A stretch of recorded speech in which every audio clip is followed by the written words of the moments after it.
اعوذ باللہ من الشیطان الرجیم بسم اللہ الرحمن الرحیم۔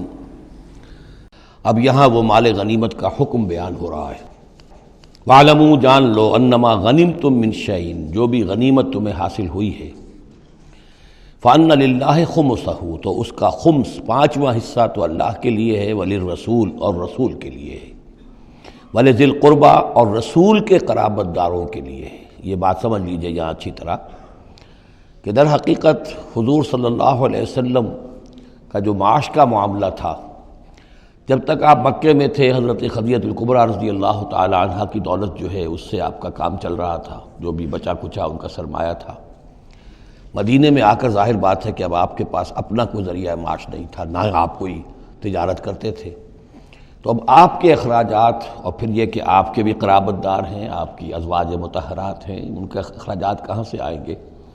تو مال غنیمت میں سے خمس جو ہے وہ اس کام کے لیے رکھ لیا گیا، گویا وہ بیت المال کا حصہ ہوگا، اور بیت المال ہی کفالت کرے گا حضور کی بھی اور حضور کے قرابت داروں کی بھی۔ اس کے علاوہ اس بیت المال میں یتامیٰ والمساکین وابن السبیل، اس میں حصہ ہوگا یتیموں کے لیے بھی اور مساکین اور محتاجوں کے لیے بھی اور مسافروں کے لیے بھی۔ یہ گویا کہ پانچواں حصہ مال غنیمت کا تو ہو گیا، سرکار سمجھ لیجیے سرکاری ہو گیا، لیکن اس سرکار میں سب سے بڑا خرچ جو ہے وہ در حقیقت محمد رسول اللہ صلی اللہ علیہ وسلم کے ذاتی آپ کے اخراجات، آپ کے ازواج مطہرات کا نان نفقہ، آپ کے قرابت داروں کا ذوی القربیٰ، جس میں آپ کو بھی تو ظاہر بات ہے کہ کچھ نہ کچھ صلہ رحمی آپ فرماتے تھے، تو اس کے لیے، اور یہ کہ یتیموں اور مساکین کے لیے وابن السبیل۔ ان کنتم آمنتم باللہ،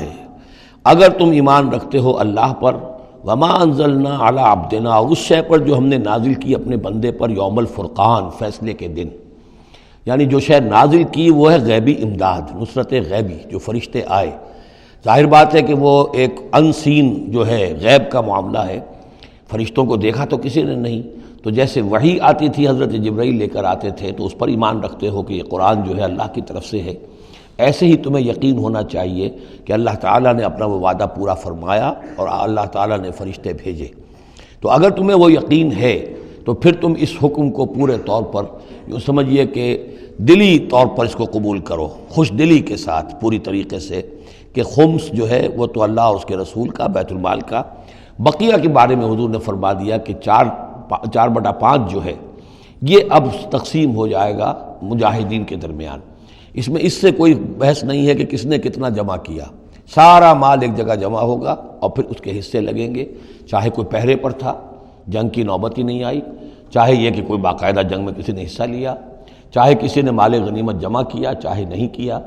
جو بھی جنگ میں ہے ان کو برابر کا حصہ ملے گا۔ اس میں یہ ہے کہ جو سواریوں والے تھے انہیں دوہرا، اور جو پیدل تھے انہیں اکیرا، اس لیے کہ سواریاں اگر کسی کا اونٹ ہے، کسی کا گھوڑا ہے، 2 گھوڑے بھی تھے، تو ظاہر بات ہے کہ اس کے چارے وغیرہ کا بندوبست وہ خود اپنے پاس سے کرتا تھا۔ کوئی سپلائی لائنز تو آج کل کی جس طرح فوجوں کی ہوتی ہیں وہاں موجود نہیں تھی، لہذا جو مجاہد تھا کہ جو سوار تھا گھوڑے پر یا اونٹ پر، جس کا اپنا گھوڑا تھا اپنا اونٹ تھا، اس کو دوہرا حصہ، اور جو عام پیادہ جو مجاہد تھا اس کو اکیرا۔ وَاعْلَمُوا أَنَّمَا غَنِمْتُم مِّن شَيْءٍ فَأَنَّ لِلَّهِ خُمُسَهُ وَلِلرَّسُولِ وَلِذِي الْقُرْبَى وَالْيَتَامَى والمساکین وابن السبیل ان کنتم آمنتم باللہ وما انزلنا علی عبدنا یوم الفرقان یوم التقى الجمعان، اس فرقان والے دن، فیصلے کے دن، جس دن کی 2 فوجیں بھڑ گئی تھیں۔ واللہ علی کل شیء قدیر، اور اللہ تعالیٰ ہر چیز پر قادر ہے۔ اذ انتم بالعدوۃ الدنیا وہم بالعدوۃ القصویٰ، اصل میں یہ جو وادی ہے جس میں بدر واقع ہوا ہے یہ ایک گھاٹی سی ہے جو دونوں کناروں کے اوپر تو بہت تنگ ہے لیکن درمیان میں بہت کھل کر میدان بن جاتا ہے۔ اس کا ایک سرا جو ہے وہ شمال کی طرف نکل جاتا ہے اور وہ جا رہا ہے شام کی طرف، ایک سرا جنوب کی طرف ہے اور وہ جاتا ہے مکے کی طرف، ایک مشرق کی طرف آتا ہے کہ جو مدینے کی طرف آ رہا ہے، اور اکثر و بیشتر جو پہلے حاجی جاتے تھے وہ اسی راستے پر تھے، یہی راستہ تھا۔ اب تو جو نیا طریق الہجرہ بڑی اعلیٰ سڑک بن گئی ہے تو لوگوں کو ان مقامات سے گزرنے کا موقع نہیں ملتا، ورنہ بدر سے ہو کر ہی راستہ گزرتا تھا۔ تو ایسا ہوا ہے کہ اللہ تعالیٰ کی طرف سے ایسی اسکیم بن گئی، تدبیر ایسی ہو گئی کہ عین بر وقت پہنچے، وہ جو مدینے والا سرا تھا جو قریب تھا مدینے کے اس وادی کا، اس پر حضور پہنچے، اور عین اسی وقت جو دور والا سرا تھا، وہ گھاٹی جہاں پہ ختم ہو رہی تھی جنوب کی طرف، وہاں وہ قریش بھی پہنچ گئے بر وقت۔ جب تم تھے ورلے کنارے پر اور وہ تھے پرلے کنارے پر، اذ انتم بالعدوۃ الدنیا، دنیا ادنا کا مؤنث ہے قریب تر، وہم بالعدوۃ القصویٰ، اور وہ تھے پرلے کنارے پر، والرکب اسفل منکم، اور وہ جو قافلہ تھا وہ تم سے نیچے تھا، نیچے ہو کر گزر گیا تھا، یعنی اس کے بعد پہاڑوں کی ایک رینج تھی اور اس کے بعد پھر تہامہ کا میدان تھا۔ تو ابو سفیان نے یہ کیا تھا کہ قافلے کو لے کر اس بدر کی گھاٹی میں داخل ہی نہیں ہوئے، ادھر سے تو وہ پیغام بھی بھیج دیا تاکہ فوج ادھر سے آئے، تاکہ مسلمانوں کی توجہ بھی ہو تو فوج کی طرف ہو جائے، اور اسی میں وہ داؤ لگا کر اپنے قافلے کو بچا کر نکال کر لے جائیں، اور وہ تہامہ میں ساحل کے ساتھ ساتھ ہو کر نکل بھی گئے۔ وَلَوْ تَوَاعَدْتُمْ لَاخْتَلَفْتُمْ فِي الْمِيعَادِ، اور اگر تم لوگوں نے آپس میں معاہدہ کیا ہوتا کہ فلاں وقت پر ہمیں پہنچنا ہے، ہو سکتا ہے کہ تم ایک ساتھ نہ پہنچ سکتے، اختلاف ہو جاتا،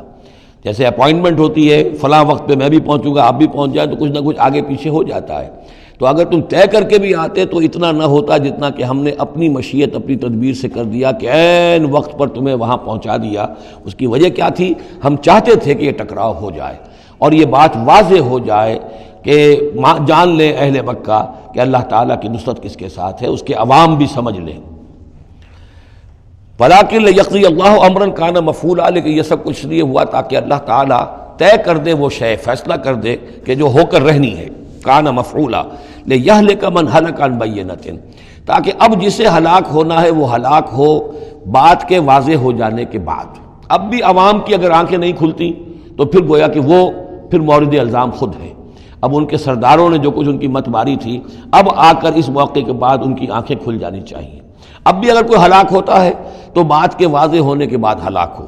لِيَهْلِكَ مَنْ هَلَكَ عَنْ بَيِّنَةٍ وَيَحْيَىٰ مَنْ حَيَّ عَنْ بَيِّنَةٍ، اور جسے جینا ہے، جس کی زندگی ہے روحانی زندگی، اور جو سیدھے راستے پر آنا چاہتا ہے وہ بھی اس بینہ کی بنا پر وہ سیدھے راستے پر آ جائے اور حیات معنوی حاصل کر لے۔ وَإِنَّ اللَّهَ سَمِيعٌ عَلِيمٌ، اور یقیناً اللہ سب کچھ سننے والا اور جاننے والا ہے۔ اِذْ يُرِيكَهُمُ اللَّهُ فِي مَنَامِكَ قَلِيلًا، جبکہ اللہ تعالیٰ آپ کو دکھا رہا تھا اے نبی ان کو آپ کی نیند میں کم۔ حضور نے خواب میں دیکھا کہ کوئی بڑی طاقت نہیں ہے، بڑی تھوڑی سی جمعیت ہے قریش کی جو آئی ہے، حالانکہ 1000 کا لشکر تھا۔ وَلَوْ أَرَاكَهُمْ كَثِيرًا، اور اگر آپ کو دکھایا ہوتا کہ وہ بڑی بڑی تعداد میں آ رہے ہیں، لَفَشِلْتُمْ، اور آپ نے وہ بات بتائی ہوتی صحابہ کرام کو، اپنے ساتھیوں کو، تو اے مسلمانوں پھر تم کمزوری دکھاتے، تم ڈھیلے پڑ جاتے۔ وَلَا تَنَازَعْتُمْ فِي الْأَمْرِ، اور معاملے کے اندر پھر کوئی ایک اور تنازع کھڑا ہو جاتا کہ ہمیں یہاں جنگ کرنی بھی چاہیے کہ نہیں۔ وَلَٰكِنَّ اللَّهَ سَلَّمَ، لیکن اللہ تعالیٰ نے سلامتی پیدا فرما دی۔ إِنَّهُ عَلِيمٌ بِذَاتِ الصُّدُورِ، یقیناً وہ جو کچھ سینوں کے اندر ہے اس سے واقف ہے۔ اس کی توجیہ یہ کی ہے مفسرین نے کہ اگرچہ نبی کا خواب جھوٹا نہیں ہو سکتا، یہ نہیں تھا کہ حضور کو جو خواب دکھایا گیا وہ غلط تھا، اصل میں ان کی جو معنوی حقیقت تھی وہ دکھا دی گئی۔ ایک ہے کسی شے کے اندر جو کمیت ہے، کوانٹیٹیو ایلیمنٹ ہے اس کا، ایک ہے جو اس کی کیفیت ہے، جو اس کے اندر اصل حقیقت ہے۔ تو یہ بات جو ہے اچھی طرح سمجھ لینے کی ہے کہ مکے سے جو اصل نفری آئی تھی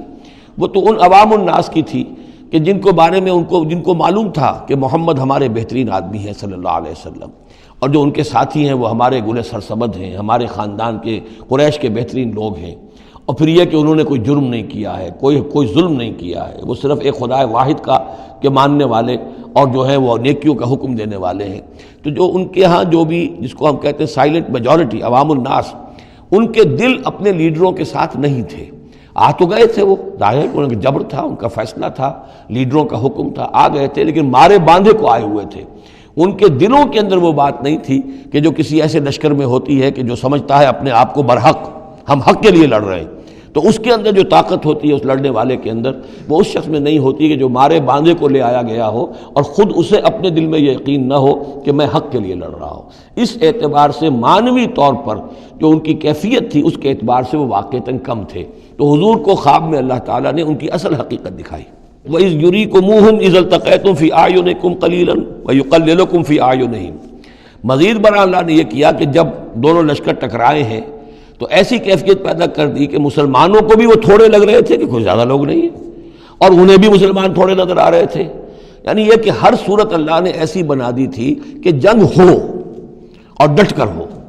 تاکہ یہ صورتحال جو ہے یوم الفرقان ہونا اس کا بالکل واضح ہو جائے۔ اگر کسی وجہ سے وہ کرنی کترا جاتا معاملہ اور جنگ نہ ہوتی، مقابلہ نہ ہوتا، تو جس طریقے سے کہ اللہ اس کو فیصلہ کن دن بنا دینا چاہتا تھا یوم الفرقان، فیصلے کا دن وہ صورتحال پیدا نہ ہوتی۔ لِيَقْضِيَ اللَّهُ أَمْرًا كَانَ مَفْعُولًا، تاکہ اللہ پورا کر دے اس معاملے کو کہ جو ہونے والا ہی تھا۔ وَإِلَى اللَّهِ تُرْجَعُ الْأُمُورُ، اور تمام معاملات بالآخر تو اللہ ہی کی طرف لوٹا دیے جائیں گے۔ صدق اللہ العظیم۔